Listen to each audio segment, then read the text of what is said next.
to do the color correction from blonde to red. This mannequin is already a bit of a correction anyway. She has yellow in there as well as hints of blue. I actually did an opal Pravana Vivids and then tried to get it out but couldn't get it all the way out. So now we need to discuss this mannequin in particular.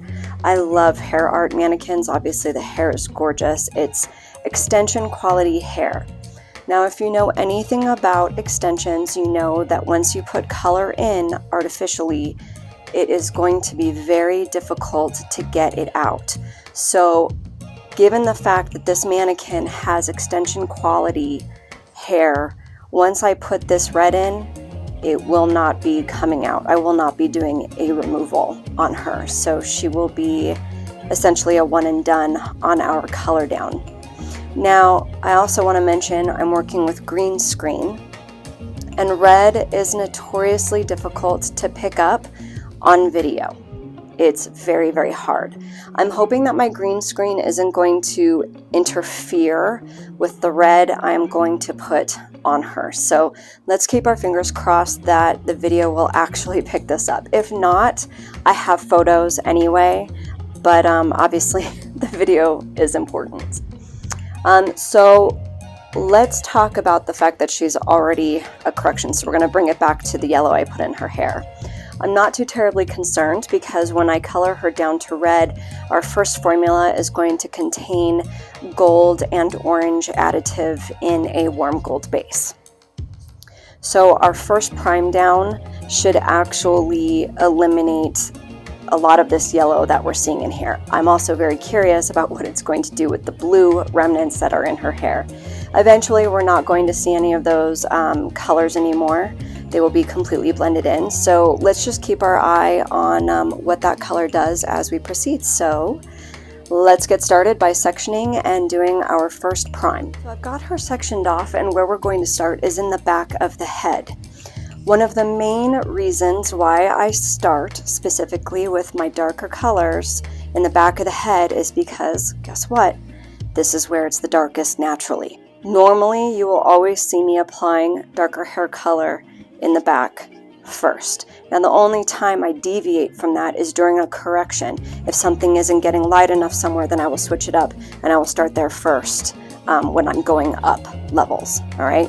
So intuitively, we always follow an intuitive procedure, all right? The procedure that makes sense. So let's mix up this first color and get started.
done with our first prime, and it's already, I can tell through the video right now, it's hard to tell that she's a soft muted peach, but I will have pictures in here so you can actually see the color.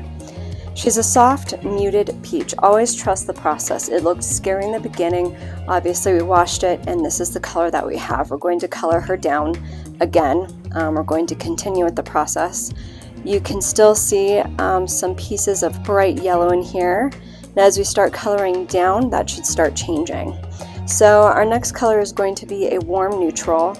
I think I am going to go ahead and put a little bit more of our orange and gold additive and keep adding that until we get to our more vibrant red colors. So let's get on with step 2.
So something super exciting has happened at the bowl as I was washing out our, what is this, our second? Yes, it's our second color. As you can see, we've got some great warmth and depth up in here, but then her ends are while they've acquired some depth, which is great, they're super drab and murky. Like, that is not going to work. And as you all know, I'm completely excited about this because I love curveballs. I love a challenge. Now, this is a mannequin head. I don't know the process that they go through to get her this blonde, other than that she's got extension quality hair. But these ends are totally not wanting to accept any more color. In a good way, anyway. Look at that. Oh my gosh. Oh, it's terrible. I live for this. This is awesome. Okay, so I mixed up an emergency color to put on at the bowl, because if I don't take care of this, none of the rest of my colors are going to work. So now we are doing things not according to plan, which just makes this so much fun. So anyway, I made a concoction. In this bottle is a lot of red, A lot of red concentrate. We've got some yellow concentrate in there, and I put in a dark blonde gold. We need to pump this up with a lot more warmth. The depth is there. We have the depth. We do not have the warmth, and this must be rectified at the bowl. Okay. We're going to go over all these drabby, murky parts.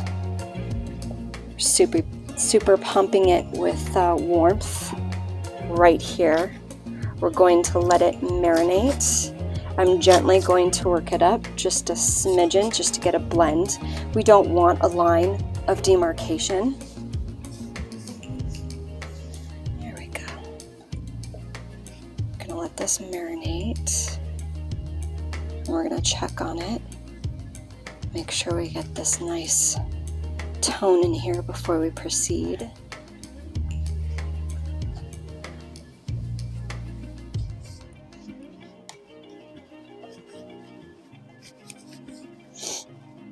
As the ends start moving along, I will put it, I'll work it up more towards the scalp so that we get a nice blend. Ah, look at that. Yes. Look. I know, I'm amazing. Ooh, I live for this. I live for this. Fun. Oh, but how long do we leave this on for? Let me tell you something. It is no fun to prematurely take a color off. And then as you're washing it, you're rinsing it, and you're looking at it, and you say to yourself, oh no, this wasn't done. Bummer. And then you have to reapply it again. That sucks. So we are definitely going to, at least give this a good 10. At least. And even though it looks like it's working with a fastness, there's such a fine line between too much and not enough. You'll find that with blondes, and you will find that with color corrections, and you will definitely find it with color corrections in red. Red is so hyper specific. It needs the depth, it needs the warmth, it needs, that level of shine. Not just shine from the hair being healthy or from glosses or anything like that. I mean like the deep shine that comes from warmth. I use the word shine a lot, and sometimes I'm using it interchangeably. Sometimes the hair really is shiny, and sometimes I'm talking about that deep shine. And maybe I should just say deep shine. That would probably be better, I guess. So apparently subconsciously I made the decision to just start bringing it up. That was funny. So we're just blending, we're melting, we're blending, we're melting.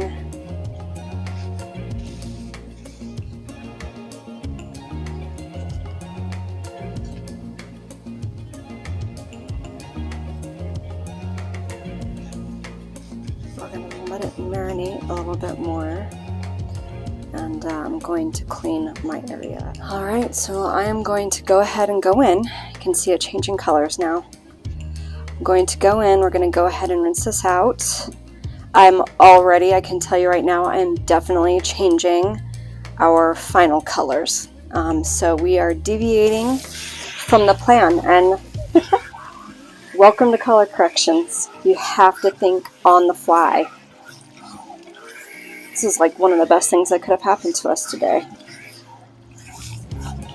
I've done direct dye on these mannequins. That's what they're made for, specifically. I've never done an oxidative dye on them, so this was a little adventure.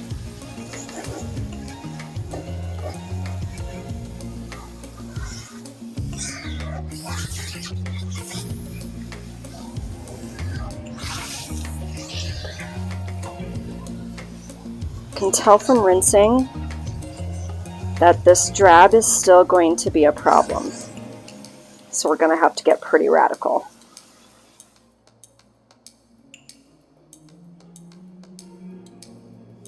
When hair is this blonde, it's fairly protein deficient anyway, just from the chemical process of becoming blonde.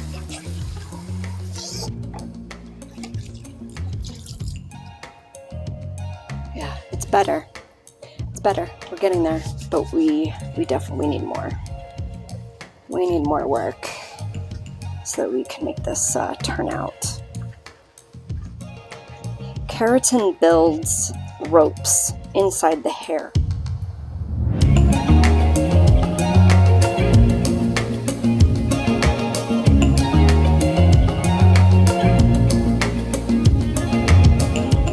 And that's what our color needs in order to attach itself inside the hair.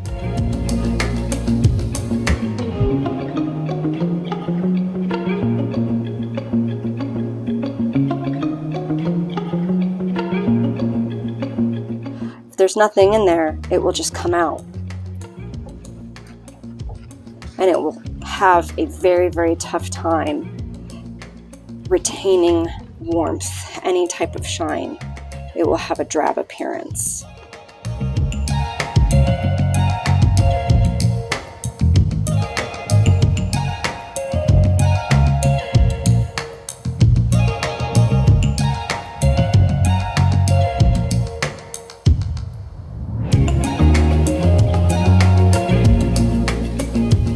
So right now we're going to have real talk. I did not give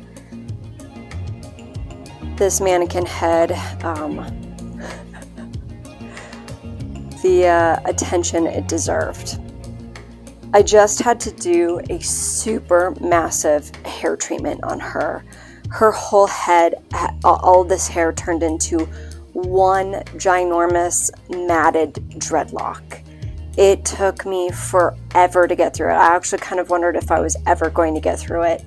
And then I did a huge hair treatment on her using the K-PAK Deep Penetrating Reconstructive Treatment, along with my K-PAK HKP Liquid Keratin. I had to let it sit for quite some time. She looks really good. Her hair is very deceiving, very deceiving. I think what they meant on the website is that not only can she not be decolorized further from how blonde she actually is, she cannot handle oxidative chemical processes in any way, even if they are semi-permanent oxidative colors. She literally was designed for direct dye, that much I can tell you. So if we get through this and she looks amazing when she's done, we're just going to call this a challenge accepted challenge. We are not going to do color at the bowl ever again. That was a disaster. We're just going to keep it very controlled here, brush bowl, and we are going to pray that her hair does not reject warmth. I'm going to go into my, well, now it's my fourth color, but what would have been the third color, which is a cool neutral and a double red additive. So this is going to be the Auburn base.